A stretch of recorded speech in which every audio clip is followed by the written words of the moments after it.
நான் டாக்டர் பாபு ஏழுமலை, இருதய நோய் நிபுணர், எம்ஜிஎம் ஹெல்த் கேர், நெல்சன் மாணிக்கம் ரோட்லேருந்து பேசுகிறேன். இப்போ என் கூட இருக்கிறவர் ஒரு அரௌண்ட் 60 years ஆஃப் ஏஜ் அவருக்கு. அவருக்கு வந்து ஹார்ட் ரேட் கம்மியாக போகிற ஒரு கண்டிஷன் இருந்தது. ஸோ ஏட்ரியா வென்ட்ரிகல் பிளாக் அப்படின்னு சொல்லுவோம். அந்த கண்டிஷனில் ஹார்ட் ரேட் வந்து 40 கீழே கூட போயிட்டு இருந்தது. அதனால் அவருக்கு பேஸ்மேக்கர், ஹார்ட் ரேட் இன்க்ரீஸ் பண்ணுறதுக்காக ஒரு கருவி, பேஸ்மேக்கர்ன்ற கருவி, அதுவும் ஒயர் இல்லாத பேஸ்மேக்கர், லீட்லெஸ் பேஸ்மேக்கர் அப்படின்ற கருவி யூஸ் பண்ணியிருக்கோம். அது வந்து பார்த்திங்கன்னா 2 பக்கத்தில் 2 அறைகள், ரைட் ஏட்ரியம், ரைட் வென்ட்ரிகல், இதயத்தில் இருக்கிற 2 அறைகள், dual chamber wireless leadless pacemaker implant பண்ணியிருக்கோம். இது ரொம்ப கம்மியான ப்ரொசீஜர் தான் இந்தியாவில் பண்ணியிருக்காங்க. அதுவும் சென்னையிலையும் பார்த்திங்கன்னா ரொம்ப சில ஹாஸ்பிட்டல் தான் பண்ணியிருக்காங்க. இதை பண்ணுறதுனால பார்த்திங்கன்னா இன்ஃபெக்ஷன் வந்து சான்சஸ் வந்து யூஸ்வலாக ஒயர் இருக்கிற பேஸ்மேக்கரில் இருக்கிற இன்ஃபெக்ஷன் சான்சஸ், காம்ப்ளிகேஷன்லாம் ரொம்ப கம்மி. ஹாஸ்பிட்டலில் வந்து ஒரு ப்ரொசீஜரே ஒரு 1/2 hour to 1 hour தான் ஆகும். ஹாஸ்பிட்டல் ஒரு 24 to 48 hours, 1 நாள் 2 நாள் டிஸ்சார்ஜ் ஆகிடலாம். மற்றபடி ஒன்றும் எந்த பெருசாக மேஜராக எதுவும் ரெஸ்ட்ரிக்ஷன்லாம் எதுவும் கிடையாது. இதுதான் இப்போ லேட்டஸ்ட் டெக்னாலஜி. இது வந்து இப்போ வளர்ந்து வர டெக்னாலஜி. இது வந்து எல்லாருக்கும் யூஸ் பண்ணால், பெரியவங்களுக்குலாம் யூஸ் பண்ணால் ரொம்ப பெனிஃபிட்டாக இருக்கும். ரொம்ப நியூவாக இருக்குது. டெஃபினட்டாக.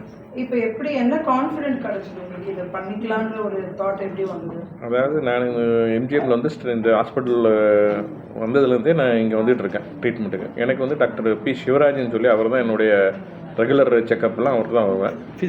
ஃபிசிஷியன், இஸ் ஜென்ரல் ஃபிசிஷியன், அவர்கிட்ட தான் வருவேன். அது வந்ததுக்கப்புறம் சாரும் சொன்னார் என்கிட்ட, இந்த மாதிரி லேட்டஸ்ட்டாக 2 இதுவும் எக்ஸ்பிளைன் பண்ணார். இந்த மாதிரி 2 இதுவும் இருக்குது சார், நீங்கள் எது ஆஃப் பண்ணுறீங்களோ அது உங்களுடைய சாய்ஸ்னாரு. அப்போ நான் வந்து எனக்கு வந்து ஏஜ் வந்து 60 தானே, இப்போ இன்னி வருஷம் இருக்குல்ல அப்படிங்கிறதுனால அட்வான்ஸ்டு இது இருந்ததுனாக்கா அது பண்ணிவிடுங்க அப்படின்னு சொன்னேன் சார்கிட்ட. அப்போ டோல்ட் 2 பேரும் டிஸ்கஸ் பண்ணாங்க, 2 டாக்டர்ஸுமே டிஸ்கஸ் பண்ணி then they came to conclusion as per my body condition, இது வந்து இந்த பேஸ்மேக்கர் வச்சா பெட்டர் அப்படின்னு சொல்லிட்டு. Then the cost was also affordable by me. அதனால் நான் I went for leadless pacemaker. But அப்போ பயமா இல்லையா உங்களுக்கு? புதுசாக இருக்கு அப்படின்னு ஒன்றும் பயம் இல்லை. டாக்டர்ஸ்க்காக they're giving us an advice. நம்ம ஹெல்த்து நல்லா இருக்கணும்னு அவங்க அட்வைஸ் கேட்டு தான் ஆகணும். So I told them go ahead. Immediate recovery இருந்ததா? சேஞ்சஸ் உண்மை எனக்கு நான் பார்த்தீங்கன்னா இப்போ உங்கள்கிட்ட பேசிகிட்டு இருக்கேங்களா, இந்த மாதிரி தான் இருந்தேன். எனக்கு எந்த ஒரு தலை சுத்தலோ, நான் ஆக்சுவலி இருந்தது வெளியில், அவுட் ஆஃப் சென்னை. நான் அங்கேருந்து ட்ராவல் பண்ணி ட்ராவல் பண்ணி இங்கே வந்து எமர்ஜென்சியில் இருந்து ஐசியூவில் ஒரு 3 days இருந்து இதை முடிச்சுட்டு இந்த ப்ராசஸ் முடிச்சுட்டு போனேன். ஒன்றும் பிரச்சனை இல்லை, ஒன்றும் பிரச்சனை இல்லை. அது வச்சது ஃபீலிங் அந்த மாதிரிலாம் எதுவுமே தெரியல எனக்கு, உள்ள அது இருக்கிறது தெரியல. இப்போ வாக்கிங்லாம் போகிறீங்களா? இப்போ 1 hour வாக்கிங் போகிறேன் டெய்லி. அதுக்கு முன்னாடி சார், இதுக்கு முன்னாடி வாக்கிங் எக்ஸசைஸ்லாம் பண்ணிட்டு முன்னாடி வாக்கிங் போயிட்டு தான் இருந்தேன். பட் இது ஆல் ஆஃப் அ சடன் வந்தது. நான் ஆக்சுவலி வந்து பார்த்தீங்கன்னா ரூமில் வந்து படுத்தேன் ஹோட்டலில் வந்து. அப்போ படுக்கும்போது பார்த்தீங்கன்னா எனக்கு திடீர்னு ஒரு டிஸ்கம்ஃபர்ட் இருந்தது. என்னடா ஒரு மாதிரி இருக்கேன் அப்படின்னு சொல்லிட்டு அந்த ப்ரெஷர் டிவைஸ் எப்போயும் நான் கையில் வச்சுருப்பேன். ஏன்னா எனக்கு இப்போ ஹைப்பர் டென்ஷன் இருக்கிறனால நான் வச்சுருப்பேன் ட்ராவல் பண்ணால் கூட. ஸோ அதை எடுத்து மெஷர் பண்ணி பார்க்கும்போது இட் வாஸ் 210/110. ஸோ என்னடா இது சம்திங் அப்நார்மலாக இருக்க பாடியில் அப்படின்னு சொல்லிட்டு பல்ஸ் பார்த்தீங்கன்னா it went to 39. ஸோ அதுக்கப்புறம் தான் நான் டிசைட் பண்ணேன், சரி ரைட்டு நம்ம வந்து வெஸ்ட் பெங்காலில் இருக்கோம், வெஸ்ட் பெங்காலில் தான் நமக்கு சரி வராது. So we have to fly to Chennai அப்படின்னு சொல்லிட்டு immediately rest. Next day morning it's up. நைட்டில் படுத்துட்டேன் ஹோட்டலில். காலையில் எழுந்தவும் ஒன்றும் பிரச்சனை இல்லை. அப்போ பார்த்தா பல்ஸ் ஒரு 50 இருந்தது. BP has come down to 169. அதுக்கப்புறம் then I made a plan to rest to Chennai. Then I book told the airlines people I want to medical condition இதாக இருக்குன்னா போனேன். தென் I landed by 1:30 or 2. I came to the hospital. வந்தோடனே எமர்ஜென்சியில் பார்த்தாங்க, செஞ்சாங்க, angio எடுத்து பார்த்தாங்க. ஆன்ஜியோவில் பிளாக் இல்லை. Then sir told we have to do the pacemaker sir, implant பண்ணணும், பேஸ் மேக்கர் பண்ணால் தான் பெஸ்ட் அப்படின்ட்டு. Then it will go at sir, no problem. Sir மாதிரி கண்டிஷன்ஸ் வரத்துக்கு எது பிஸ்னஸ் ஸ்ட்ரெஸ்ஸா இல்லைன்னா லைஃப் ஸ்டைல் இதுவா, என்ன மாதிரி காரணம் நீங்கள் ஃபீல் பண்ணுறீங்க? எனக்கு தெரியல. இல்லை, அது நான் தான் சொல்லணும், ஆன்சர் பண்ணணும். ஸோ அவருக்கு வந்து இது வந்து அந்த ஸ்ட்ரெஸ்ஸு அதெல்லாம் பார்த்தீங்கன்னா அது ரத்த குழாய் அடைப்பு வரலாம். ஹார்ட் ரேட் வந்து ஸ்ட்ரெஸ்னால கொஞ்சம் ஹார்ட் ரேட் இன்க்ரீஸ் ஆகலாம். பட் கம்மியாகிறது இவருக்கு வந்த கண்டிஷன் வந்து இதுவும் ஆல்ரெடி நோன் கண்டிஷன் தான். இந்த மாதிரி இது ஒரு வியாதி.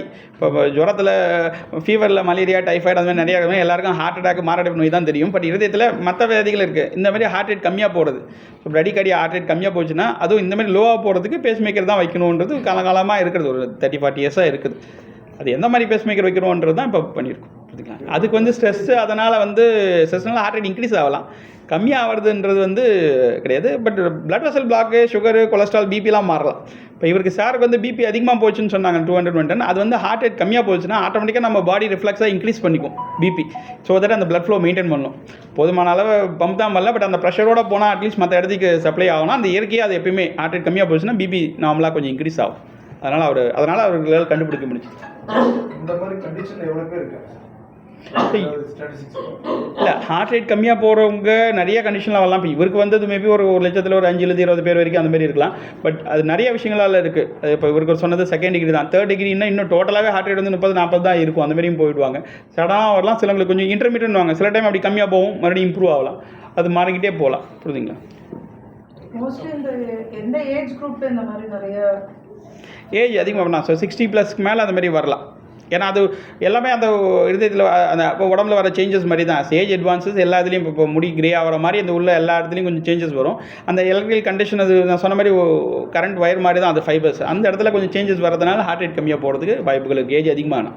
பட் சின்ன வயசுலேயும் வரலாம், குழந்தைங்களையும் வரலாம், சின்ன வயசுங்களும் வரலாம். சில ஆப்ரேஷன் பண்ணுறதுனால அது பக்கத்தில் அதனால் வரலாம், வேலை சில தொந்தரவுகளாலேயும் வரலாம் அந்த மாதிரி. பட் ஏஜ் அதிகமாக போனதுக்குள்ளே ஹார்ட் ரேட் கம்மியாக போகிறதுக்கு வாய்ப்புகள் நிறைய இருக்குது. இது பண்ணுறதுக்கு நிறைய டயட்ரிக் அது மாதிரிலாம் இருந்தாலும் பண்ணக்கூடாது, அந்த மாதிரிலாம் ஏதாவது இருக்கா? இல்லை, இப்போ இதுக்கு இப்போ இந்த வயர்லெஸ் பேஸ்மேக்கருக்கு எதுவும் அந்த மாதிரி பிரச்சனை கிடையாது. நம்ம நார்மல் பேஸ்மேக்கர் பண்ணுறோம்னு வச்சிங்களா. ஸோ சப்போஸ் சுகர் ரொம்ப அதிகமாக இருந்ததுன்னா பெட்டர் அதுக்கான, ஏன்னா எல்லா ஆப்ரேஷன் மாதிரி தான் அந்த ஆப்ரேஷன். ஸோ அது மினி ஆப்ரேஷன், மேஜர் ஆப்ரேஷனாக மைனர் ஆப்ரேஷன். பட் ஸ்டில் அதுக்கு நம்ம ஸ்டிச்சஸ்லாம் போட போகிறோம். அப்போ இன்ஃபெக்ஷன் சுகர்லாம் கொஞ்சம் ப்ராப்பராக கண்ட்ரோலில் இருக்கணும். உங்கள் ரத்தம் கட்டாத மாத்திரைகள்லாம் இருக்கக்கூடாது. அப்புறம் அந்த யூஸ்வலாக வயர் இருக்கிற பேஸ்மேக்கர் பண்ணிட்டாங்கன்னா ஒரு 1 வீக் 10 டேஸுக்கு கையெல்லாம் ரொம்ப தூக்காதீங்க அப்படின்லாம் சொல்லிவிடும். 2 வீக்ஸ்லாம் இதில் அந்த மாதிரி பெருசாக இருக்காது. உங்களுக்கு அந்த மாதிரி எதுவும் பெருசாக ரெஸ்ட்ரிக்ஷன் சொல்லியிருக்க மாட்டாங்களே, எதுவுமே இல்லை. ஸோ இந்த இதில் வந்து இதில் அந்த யூஸ்வலாக அந்த பேஸ்மேக்கர் வயர் இருக்கிற பேஸ்மேக்கர் இங்கேருந்து போய் அட்டாச் ஆகிருக்கும். நம்ம இப்போ ஸ்ட்ரெச் பண்ணால் அதுக்கு வந்து தூக்கினா சப்போஸ் மேலேருந்து ஒரு பொருள் எடுக்கிறாங்கன்னா இந்த இப்போ தான் போய் பண்ணணும்னா கொஞ்சம் ஒரு 3 months ஆகும் செட் ஆகிறதுக்கு. சொல்லிட்டா வெளில வந்துடும், டிஸ்லாஜ் ஆகிடும், மறுபடியும் போய் பண்ண வேண்டியிருக்கும் எல்லாமே. ஸோ இதில் அதெல்லாம் எதுவுமே கிடையாது. பண்ணிட்டு இடத்துல யூஸ்வலாக 24 to 48 hours டிஸ்சார்ஜ் பண்ணிடலாம் அந்த மாதிரி தான். சார், இப்போ இவர் வந்து அவேர்னஸோட வந்துட்டார் சார். அவேர்னஸ் இல்லாமல் இருக்கிறவங்களுக்கு உங்களோட அட்வைஸ்? இப்போ அவர் இன்றைக்கி கூட்டதே எல்லாருக்கும் அவேர்னஸ் கொடுக்கணும். அந்த இதில் தான் அவரும் வந்திருக்காங்க. ஆக்சுவலாக ஸ்போர்ட்டிவாக எடுத்துன்னு அவர் வந்ததும் இப்போ இந்த ப்ரொசீஜர் இருக்குது. ஆக்சுவலாக நம்ம ஜென்ரலாக சின்ன குழந்தைங்களுக்குனா எல்லாரும் நிறைய அட்டென்ஷன் கொடுப்பாங்க. பட் ஹார்ட் அட்டாக்லேருந்து எல்லாமே 50-60 வயசுலேருந்து தான் இப்போ சின்ன வயசுலேயும் வருது. பட் பெரியவங்களுக்குலாம் நிறைய அந்த மாதிரி பிரச்சனைகள்லாம் வருது. அதில் ஒன்று ஹார்ட் ரேட் கம்மியாக போகிற கண்டிஷன். இந்த ஹார்ட் ரேட் கம்மியாக போகல, அது முக்கியமாக 40 கீழே போச்சுன்னா, இல்லை இரெகுலர் ரிதம் போச்சுன்னா சில கண்டிஷனில் அவங்கள மயக்கம் வரலாம். ஹார்ட் ரேட் ரொம்ப கம்மியாக போச்சுன்னா வீட்டுக்கு ஆபத்தாகவும் போகலாம். அந்த ஹார்ட் ரேட் கம்மியாகவும் பார்த்துக்கிறதுக்கு பேஸ்மேக்கர்ன்ற ஒரு கருவி இருக்குது. அந்த பேஸ்மேக்கர் கருவி ஒயரோடு இருக்கிற பேஸ்மேக்கர் அப்படின்றதான் லீடு, பேஸ்மேக்கர் வித் லீடு. இப்போ பேஸ்மேக்கர் அதை லீடு இல்லாத pacemaker, wireless pacemaker, leadless pacemaker இருக்குது. இது வந்து சின்ன எந்த வயசுலையும் பண்ணலாம். அதை எந்த வயசுனா 90 வயசு 95 வயசு இருந்தால் கூட நம்ம இது பண்ணலாம். ஏன்னா இது ஆஞ்சியோபிளாஸ்டி பண்ணுற மாதிரி தான். தொடவழியாக ஊசி போட்டு அது பேஸ்மேக்கர் போய் வச்சுட்டு வந்துடும். 1/2 hour to 1 hour தான் மேக்ஸிமம் டைம் ஆகும். ஸோ இந்த யூஸ்வலாக அந்த இன்சிஷன், அந்த கிழிச்சல், தையல், ஸ்கார் அதெல்லாம் எதுவும் கிடையாது. இன்ஃபெக்ஷன் ரேட்லாம் ரொம்ப கம்மி. ஆனால் இது பண்ணுறது எல்லா வயசுலையும் பண்ணிக்கலாம். அது ரொம்ப ஈஸியாக இருக்கும். ஹாஸ்பிட்டல் 24 to 48 hours அவங்களை டிஸ்சார்ஜ் ஆகிக்கலாம். உங்கள் எக்ஸ்பீரியன்ஸில் பிலோ 15 years ஏதாவது பண்ணது? இந்த பிலோ 15 years இந்த பேஸ்மேக்கர் நான் பண்ணது கிடையாது. இந்த மாதிரி ஒயர் இந்த கம்பெனி இப்போ தான் வந்திருக்கு. இதுக்கு முன்னாடி வேறு இருக்குது. மேபி அது ஒரு 35 years பண்ணியிருப்பேன். பட் இது பார்த்தீங்கன்னா அந்த பேஸ்மேக்கர் உள்ள அந்த டியூப் மாதிரி காமிச்சோம்னாங்க, அது ஒரு சின்ன ஒரு குறிப்பிட்ட டயமீட்டர் இருக்கும். இந்த டியூப் தொட வழியாக போயிட்டு பேஸ்மேக்கர் சின்னதாக இருக்கும், தொட வழியாக போகணும். ஸோ அது இவ்வளோ ஹைட், இவ்வளோ பாடி சர்ஃபேஸ் ஏரியா இருந்தால் தான் அந்த ரத்த கூட நம்ம உள்ள அலோவ் பண்ணும். அதனால் ரொம்ப சின்ன வயசில் இது பண்ண முடியாது இந்த ஒயர் இல்லாத பேஸ்மேக்கர். பட் ஒரு இப்போ ஒரு 18 years அந்த மாதிரி காலேஜ் கோயிங் இயர்ஸ்லேருந்து பண்ணலாம். ரொம்ப சின்னதாக இருந்தால் நம்ம செக் பண்ணி பார்ப்போம். நல்லா இப்போ சப்போஸ் ஹைட் ஆகிறாங்க, ஒரு 14 வயசு வேணா ஹைட்டாக இருக்காங்க அப்படின்னா ரத்த குழாயும் பெருசாக இருக்கும். அதனால தான் பண்ணுறோம். பாடி ஷேப்பை வச்சு இதை டிசைட் பண்ணுறது. அப்போ தேவைன்னா அந்த ஸ்கேன் பண்ணி பார்ப்போம். டாப்லர் ஸ்கேன் பண்ணி பார்த்து ரத்த குழாயெல்லாம் கரெக்டாக இருக்குது, அலோவ் பண்ணலாம் அப்படின்ட்டு. இப்போ இதுக்கப்புறம் வர டெக்னாலஜி எல்லாமே அந்த வயர்லெஸ் பேஸ்மேக்கர் தான் வரும். ஸோ லாஸ்ட் இந்த மாதிரி 7-8 years இந்த மாதிரி வயர்லெஸ் பேஸ்மேக்கர்னு இருக்குது. சிங்கிள் சாம்பன் அது வேறு கம்பெனியில். இது இன்னும் அட்வான்ஸ்டாக யூஸ்வலாக வயர் இருக்கிற பேஸ்மேக்கர் மாதிரி போக இனிமேல் இதுக்கப்புறம் தான் இந்த மாதிரி தான் வந்துட்டு இருக்கும். இது மேலே தான் இந்த மாதிரி தான் டெவலப்மெண்ட் வந்துட்டு இருக்கும். அப்போ இன்னும் அது வந்து எல்லாருக்கும் ஈஸியாக இருக்கும். பண்ணுறவங்களும் டாக்டருக்கு ஈஸியாக இருக்கும், பேஷண்ட்டுக்கும் ரொம்ப ஈஸி. நான் சொன்ன மாதிரி அந்த இன்ஃபெக்ஷன் வந்துன்னா ஹார்ட்டில் 4-6 வாரம் ஹாஸ்பிட்டல் அட்மிட் பண்ணிவிடுவோம், இன்ஜெக்ஷன் போடுவோம். இந்த இன்ஃபெக்ஷன் சரியாகிற வரைக்கும் டெம்பரரி பேஸ்மேக்கர் போட்டு நவராமல் படுக்க வச்சுருப்பாங்க தொட வழியாக. அது அவ்வளோ பெரிய கஷ்டம். கொஞ்சம் நவந்துட்டாலும் அது ஏதாவது பிரச்சனைகள் வந்துடும், வீட்டுக்கு ஆபத்தாயிரும். அதுக்கப்புறம் தான் இந்த அடுத்த பேஸ்மேக்கர் போடுவோம்.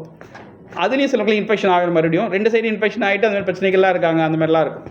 ஸோ அதை அவாய்ட் பண்ணுறதுக்கு இதுதான் 0% இன்ஃபெக்ஷன் ரேட். Thank you sir. ஷார்ட்டாக ஒரு பைட் ஒரு 1 minute டிவி ம் பேஷண்ட் வந்துருக்காங்க இதுக்கு நம்ம என்ன பண்ணியிருக்கோன்றது இந்த பேஷண்ட் எப்படிமா அவரு இருக்கணும் அவங்க கூட இருக்கட்டும் நீங்கள் பேசலாம் போதும் ஜஸ்ட் ஒரு ஷார்ட்டாக நீங்கள் சொன்ன ஒரு 1 minute சொன்னோம் சார் இது என்ன பேசினது எப்படி பேசுனீங்க எவ்வளோ Okay மட்டும். எவ்வளோ காம்ப்ளிகேட்டட் நீங்கள் இவ்வளோ சக்ஸஸ் பண்ணியிருக்கோம் ஷார்ட்டாக 1 minute ம் ஓகேவா அந்த laptop You can connect it from there. I'll open it and give it. The share also will be 50%.